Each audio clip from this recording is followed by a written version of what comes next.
जय हिंद। मैं रजित कुमार आप सभी का स्वागत करता हूं न्यूट्रिशंस पे। आज हम पढ़ेंगे 22 मई से 29 मई तक के सभी करंट अफेयर्स। लेकिन उससे पहले आप हमारे टेलीग्राम चैनल को जरूर ज्वाइन करें। यहाँ आपको सभी वीडियोस की नोटिफिकेशंस और पीडीएफ मिल जाएगी। चलिए शुरू करते हैं आज के पहले क्वेश्चन से। आज का पहला क्वेश्चन ये रहा, who has appointed as new private secretary to prime minister Narendra Modi. तो आपका ऑप्शन है Peter Elvers, Gopal Vittal, Vivek Kumar, S Mudra. तो सही आंसर इसमें आपका है ऑप्शन सी, विवेक कुमार। जी हाँ, विवेक कुमार जी को private secretary to prime minister Narendra Modi appoint करा गया है। इसी के साथ ही पीटर एल्वर्स जो हैं वो सीईओ ऑफ इंडिगो एयरलाइंस के हैं, और गोपाल वित्तल जो हैं वो सीईओ हैं भारतीय एयरटेल के, और एस मुद्रा वो हैं CEO of Bombay stock exchange. चलिए अगले क्वेश्चन पे आते हैं।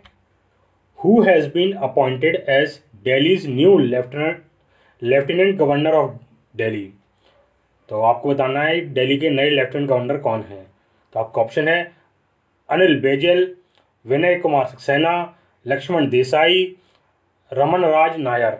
तो सही आंसर में आपका है ऑप्शन वी, विनय कुमार सक्सेना। जी आप देख सकते हैं उनका फोटो है, इन्हें आप बना दिया गया है lieutenant governor of new Delhi. चलिए अगले क्वेश्चन आते हैं।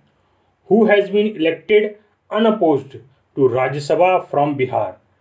बिहार से किसे राज्यसभा में चुन लिया गया है निर्विरोध।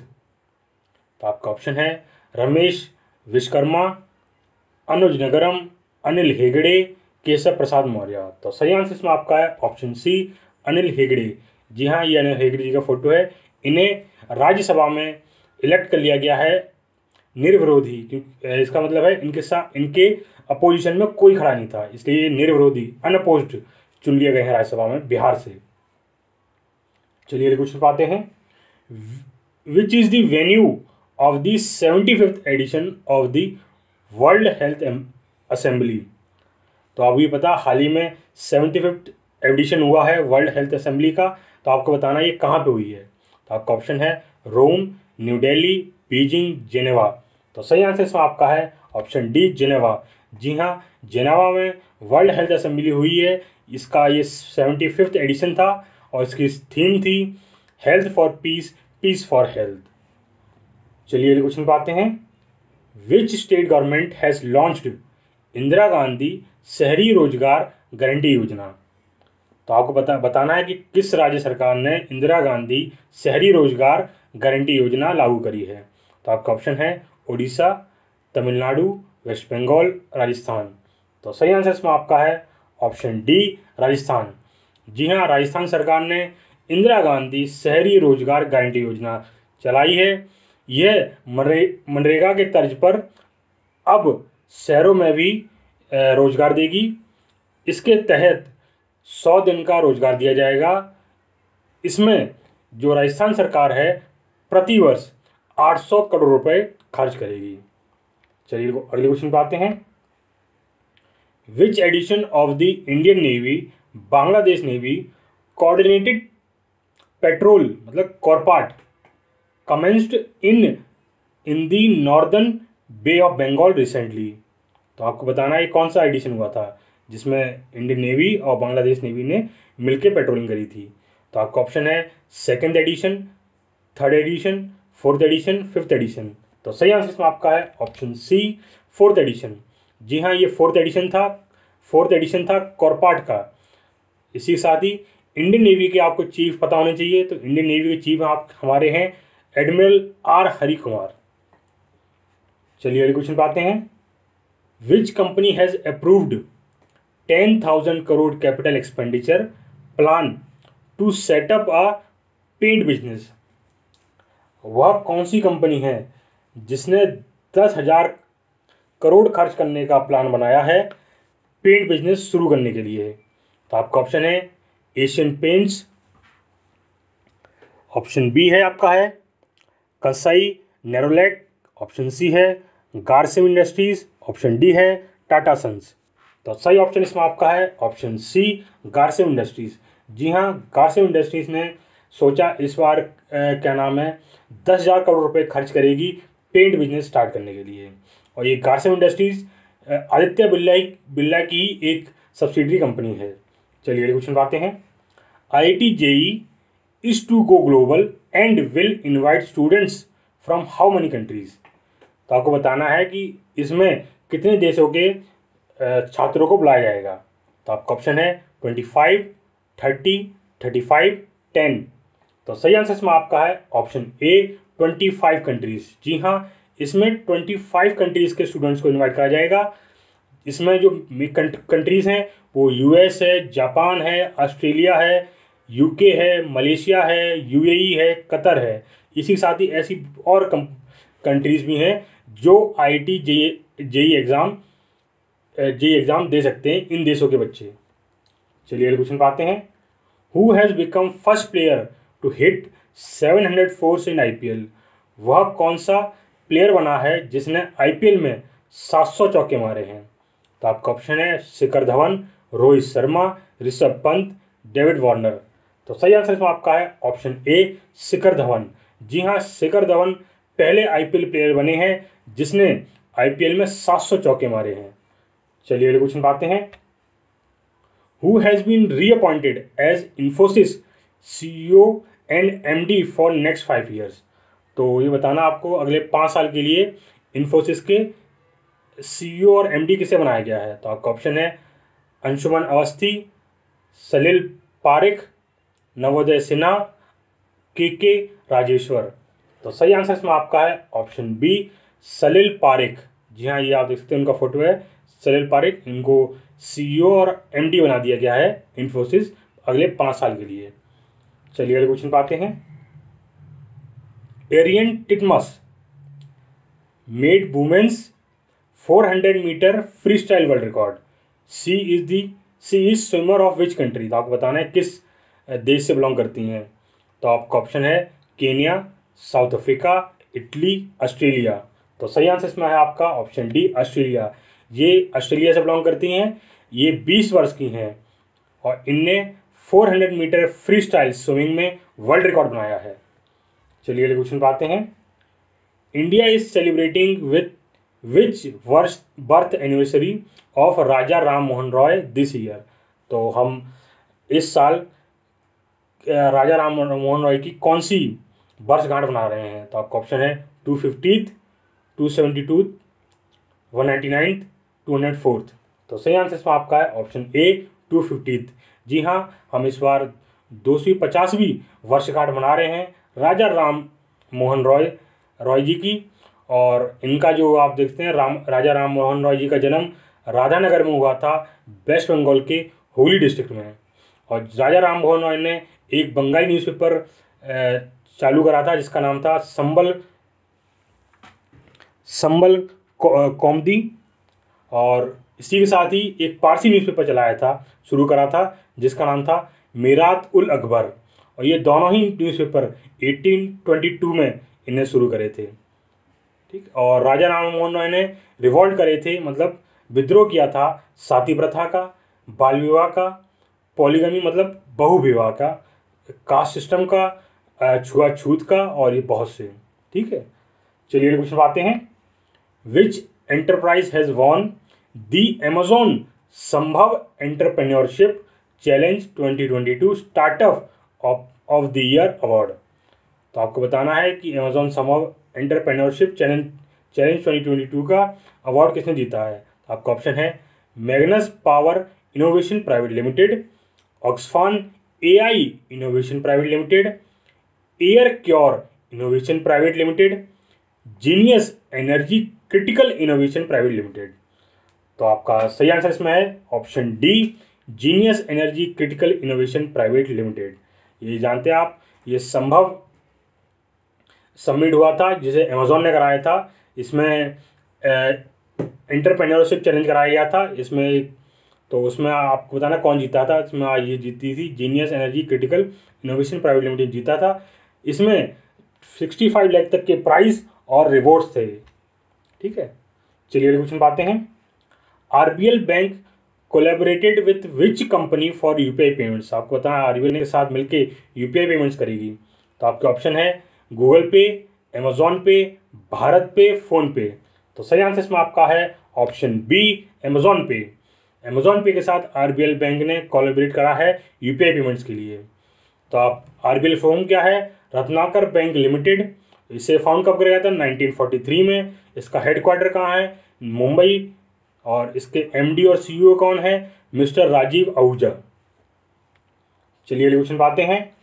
Who authored the book listen to your heart the London adventure? तो आपको बताना ये बुक किसने लिखी थी। तो आपका ऑप्शन है Ruskin Bond, Noah Wilson, Oliver Smith, George Taylor. तो सही आंसर इसमें आपका है ऑप्शन ए, रस्किन बॉन्ड। जी हाँ, ये बुक रस्किन बॉन्ड जी ने लिखी थी। चलिए अगले क्वेश्चन पे आते हैं। India has signed MoU with which country for corporation in fertiliser sector? तो आपको बताना है कि भारत ने एमओयू साइन करा है किस देश के साथ कॉरपोरेशन इन फर्टिलाइजर सेक्टर। तो आपका ऑप्शन है जॉर्डन, इजिप्ट, सोमालिया, कुवैत। तो सही आंसर इसमें आपका है ऑप्शन ए, जॉर्डन। जी हाँ, जॉर्डन के साथ हमने एमओयू साइन करा है कॉरपोरेशन इन फर्टिलाइजर सेक्टर। चलिए अगले क्वेश्चन बातें हैं। Which state government has launched संभव पोर्टल? तो आपको ये बताना है संभव पोर्टल किस राज्य सरकार ने शुरू करा है। तो आपका ऑप्शन है हरियाणा, आंध्र प्रदेश, राजस्थान, उत्तर प्रदेश। तो सही आंसर इसमें आपका है ऑप्शन डी, उत्तर प्रदेश। जी हाँ, उत्तर प्रदेश सरकार ने संभव पोर्टल शुरू करा है। इसे शुरू करने वाले मिनिस्टर का नाम है minister for energy and urban development, Arvind Sharma. ठीक है, ये याद करना बहुत जरूरी है। Minister for energy and urban development, इसके जो मिनिस्टर हैं अरविंद शर्मा जी ने उन्होंने संभव पोर्टल लॉन्च करा है। और संभव की जो फुल फॉर्म है वो है systematic administration mechanism for bringing happiness and value. ठीक है, इसे हिंदी में कहेंगे शिकायतों का निस्तारण, संतुष्टि एवं समृद्धि। चलिए क्वेश्चन पे आते हैं। Who has been elected as the president of cotton council of India? तो कॉटन काउंसिल ऑफ इंडिया के प्रेसिडेंट किसे अपॉइंट करा गया है? तो आपका ऑप्शन है प्रेम रावत, विनय खोसला, प्रभात पटनायक, सुरेश सिंह कोटक। तो सही आंसर इसमें आपका है ऑप्शन डी, सुरेश सिंह कोटक। जी हाँ, सुरेश सिंह कोटक जी को अपॉइंट करा गया है कॉटन काउंसिल ऑफ इंडिया के प्रेसिडेंट। चलिए अगले क्वेश्चन पे आते हैं। अगला क्वेश्चन ये रहा। Who has become first women army officer as combat aviator? तो आपको बताना कौन पहली भारतीय महिला आर्मी ऑफिसर बनी है कॉम्बैट एविएटर। तो आपके ऑप्शन है कैप्टन सुमन, कैप्टन अधीरा जैन, कैप्टन नित्रा वर्मा, कैप्टन अभिलाष बारक। तो सही आंसर इसमें आपका है ऑप्शन डी, कैप्टन अभिलाष बारक। जी हाँ, कैप्टन अभिलाष बारक जी बनी है कॉम्बैट एविएटर। ये पहली भारतीय महिला ऑफिसर हैं जिन्हें कॉम्बैट एविएटर बनाया गया है। और जो इसे बनाया किसके द्वारा गया है? ये आर्मी एविएशन कॉर्प द्वारा बनाया गया है। और ये आर्मी एविएशन कॉर्प जो है इंडियन आर्मी का एक पार्ट है। इसे नवंबर 1986 में बनाया गया था। और इसे हेड करा जाता है लेफ्टिनेंट जनरल रैंक के ऑफिसर द्वारा, जिसे कहा जाता है director general of army aviation. तो ये आप याद रखिए, बहुत इंपॉर्टेंट है। चलिए अगले क्वेश्चन पे आते हैं। What is the theme of स्वच्छ सर्वेक्षण 2023? तो स्वच्छ सर्वेक्षण 2023 की थीम क्या थी? तो आपके ऑप्शन है waste for wealth, health for wealth, save your health. तो सही आंसर इसमें आपका है option A, waste for wealth, waste to wealth, sorry फॉर कह रहा हूँ। तो इसमें ये 8th एडिशन हुआ था। तो क्या नाम स्वच्छ सर्वेक्षण का, ये आप ध्यान रखिएगा। चलिए अगले क्वेश्चन पे आते हैं। Who has become new CEO of JSW1 portal? तो आपका ऑप्शन है गौरव सचदेवा, सचिन चावला, प्रतीक सिंगल, अवधेश सिंह। तो सही आंसर इसमें आपका है ऑप्शन ए, गौरव सचदेवा। जी हाँ, गौरव सचदेवा को CEO बनाया गया है JSW1 पोर्टल का। आप जानते हैं JSW एक MSME मतलब माइक्रो स्मॉल इंडस्ट्री है, स्टील इंडस्ट्री है ये मतलब आप ऐसा समझिए स्टील इंडस्ट्री है और इसे 1944 में बनाया गया था 15 मार्च को और इसका पहला नाम था जिंदल विजयनगर स्टील लिमिटेड, जिसे अब बदल के कर दिया गया JSW, जिसका मतलब होता है जिंदल साउथ वेस्ट। आप ये देख सकते हैं, उनका फोटो है गौरव सचदेवा जी का। चलिए अगले क्वेश्चन पाते हैं। Which Indian business leader has been awarded with British honour? तो आपका ऑप्शन है किशोर जयराम, सुरेश आर्या, आनंद मेहता, रॉबिन सिंह। तो सही आंसर इसमें आपका है ऑप्शन ए किशोर जयराम। जी हाँ, किशोर जयराम जी को अवार्ड करा गया है ब्रिटिश ऑनर द्वारा। और किशोर जयराम प्रेसिडेंट है India and south Asia for Rolls Royce. आप जानते हैं रोल्स रॉयल्स एक ब्रिटिश कंपनी है, ब्रिटिश कार मेकिंग कंट्री है, कंपनी है। ये एक कार मेकिंग कंपनी है और ये बहुत ही लग्जरीज गाड़ी बनाती है। आप जानते हैं रोल्स रॉयस का नाम ही कितना है। चलिए क्वेश्चन आते हैं। Sanjeev Patnaik passed away, he was a veteran. तो अभी पता हाल ही में संजीव पटनायक जी का निधन हुआ है, तो अभी बताना है किसके विशेषज्ञ थे ये। तो आपका ऑप्शन है राइटर, म्यूजिशियन, डांसर, पॉलिटिशियन। तो सही आंसर आपका है ऑप्शन डी पॉलिटिशियन। जी हाँ, ये वेटरन थे पॉलिटिशियन के। संजीव शिवाजी पटनायक फाउंडर थे कम्युनिस्ट पार्टी ऑफ इंडिया के, उड़ीसा में। इनका जन्म 10 अगस्त 1930 को हुआ था। ये 93 वर्ष के थे। चलिए कुछ आते हैं। How many medals did India won in Bahrain para badminton international championship? तो आपको बता रहा Bahrain para badminton international championship में भारत ने कितने मेडल जीते हैं? तो आपका ऑप्शन है 23, 18, 32, 17। तो सही आंसर तो आपका है 23। जी हाँ, भारत ने 23 मेडल जीते थे, जिसमें 7 गोल्ड, 3 सिल्वर, 13 ब्रॉन्ज थे। चलिए अगले क्वेश्चन पाते हैं। UP government has launched state budget, who is the finance minister of UP? तो आपको बताना है उत्तर प्रदेश के फाइनेंस मिनिस्टर कौन है।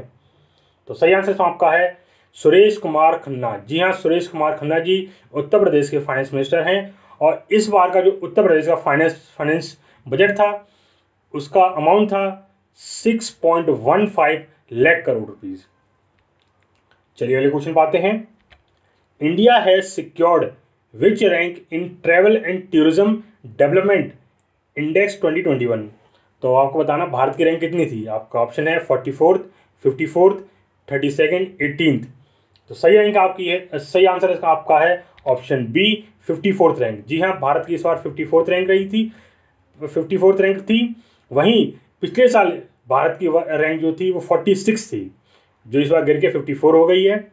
और इसी से आप देख सकते हैं जापान, यूनाइटेड स्टेट्स और स्पेन ये टॉप करने वाली कंट्रीज थी, जिन्हें पॉइंट्स मिले हैं ये 5.2, 5.2, 5.2। इन तीनों कंट्रियों को 5.2, 5.2, 5.2 पॉइंट्स मिले हैं। वहीं इंडिया को 4.1 पॉइंट मिले हैं, इसी साथ ये 54 पोजीशन पर रहा है। और श्रीलंका को 3.7 पॉइंट मिले हैं, इसे मिली है 74th रैंक। और पाकिस्तान को 3.6 पॉइंट मिले हैं, इसी साथ इसे रैंक मिली है 83। और बांग्लादेश के पॉइंट जो थे 3.3, इसलिए इन्हें रैंक मिली है 100th। और नेपाल की रैंक जो है वो 102 है और इन्हें पॉइंट मिले थे 3.3। इसमें जो लास्ट कंट्री जो थी, जिसने सबसे लास्ट में जो आई थी, वो 117th रैंक जो जिसे मिली है वो है चैड, जिसे मिले थे टोटल 2.5 पॉइंट्स। आप देख सकते हैं। चलिए क्वेश्चन आते हैं। अगला क्वेश्चन ये रहा, विच मिनिस्ट्री है launched national achievement survey 2021 report? तो किस मिनिस्ट्री ने national achievement survey 2021 report launch करी है? तो आपका ऑप्शन है ministry of education, ministry of civil aviation, ministry of railways, ministry of textile. तो सही आंसर इसमें आपका है मिनिस्ट्री ऑफ एजुकेशन। जी हाँ, मिनिस्ट्री ऑफ एजुकेशन ने ये national achievement survey 2021 report launch करी थी। और इसी के साथ मिनिस्ट्री ऑफ एजुकेशन के हमारे जो मंत्री हैं वो हैं श्री धर्मेंद्र प्रधान। और मिनिस्ट्री ऑफ सिविल एविएशन के मंत्री जो हैं वो हैं ज्योतिरादित्य सिंधिया। और मिनिस्ट्री ऑफ रेलवेज के हैं श्री अश्विनी वैष्णव। और मिनिस्ट्री ऑफ टेक्सटाइल हैं पीयूष गोयल। तो इसमें जो नेशनल अचीवमेंट सर्वे रिपोर्ट आई है, इसमें जो ऑनलाइन लर्निंग की रिपोर्ट आई है, उसमें ये बताया गया है इसमें ये स्टूडेंट्स हैं उनके परसेंट है और ये उनके क्या जो जिन बच्चों को मज़ा आया मतलब अच्छा लगा ऑनलाइन पढ़ के वो ऐसे 45% बच्चे थे, और जिन्हें मुश्किल महसूस हुई है ऑनलाइन पढ़ने वो ऐसे 38% बच्चे थे। जिन्हें कुछ फ़र्क नहीं पड़ा है, जैसे हम स्कूलों में पढ़ते थे वैसे ऑनलाइन पढ़ते हैं, ऐसे 50% बच्चे थे। और ऐसे बच्चे जिन्हें बहुत ज़्यादा बोझ और बहुत ज़्यादा असाइनमेंट दिया गया ऑनलाइन में, ऐसे बच्चे थे 78%। और जो बच्चे जिनके पास कोई डिजिटल डिवाइस नहीं था उनके घरों में, ऐसे 24% बच्चे थे। और वो बच्चे जो कहते हैं कि उन्हें ऑनलाइन पढ़ने से अच्छा स्कूल में पढ़ना अच्छा लगता है टीचर्स के द्वारा, तो इसमें 80% बच्चे ऐसे थे जिन्हें ऐसा लगता है। इसी साथ 70% बच्चे वो थे जिनका कहना यह था कि उन्हें अधिक टाइम मिला है नई चीज़ सीखने के लिए। चलिए आगे आते हैं। इसमें और रिपोर्ट भी है, इसमें ये रिपोर्ट भी ये भी है, at least 48% student across the country commute to school on foot while 9% of them use school transport. इसमें ये बताया गया 48% बच्चे जो हैं वो पैदल आते हैं और 9% बच्चे आते हैं स्कूल ट्रांसपोर्ट द्वारा। At least 25% school face lack of parental support in student learning. इसमें ये बताया गया है कि 25% स्कूल में ऐसा पाया गया है कि उसके जो स्टूडेंट्स के जो पेरेंट्स हैं उनका सपोर्ट नहीं मिला है उनके बच्चों को पढ़ाने में। तो at least 44% school teachers in India do not have adequate work space while 65% of them are overloaded with work. इसमें यह बताया गया 44% स्कूल टीचर्स हैं जिन्हें प्रॉपर जगह नहीं मिलती है काम करने के लिए हो, और 65% ऐसे टीचर्स हैं जिनके पास बहुत ज़्यादा वर्कलोड दे दिया, मतलब हद से ज़्यादा लोड दे दिया गया उन्हें। और just 58% teachers participated in discussion around the new national education policy. और इसमें बताया गया कि 58% टीचर्स ने पार्टिसिपेट करा था नेशनल एजुकेशन पॉलिसी में। चलिए अगले क्वेश्चन पाते हैं। Param Porul supercomputer has been inaugurated in which institutional campus. तो आपको बताना है परम पोरुल सुपर कंप्यूटर कहाँ करा गया है, उद्घाटन करा गया है इसका। तो आपका ऑप्शन है NIT Guwahati, IIT Delhi, IIT Hyderabad, NIT Tiruchirappalli. तो सही आंसर जो आपका है NIT तिरुचिरापल्ली। जी हाँ, NIT तिरुचिरापल्ली में ये परम पोरुल सुपर कंप्यूटर का उद्घाटन किया गया है। इसे बनाया गया है CDEC कंपनी द्वारा। CDEC मतलब है centre for development in advance computing. आप भी जानते हैं CDEC कंपनी ने ये परम पोरुल सुपर कंप्यूटर बनाया है और इसे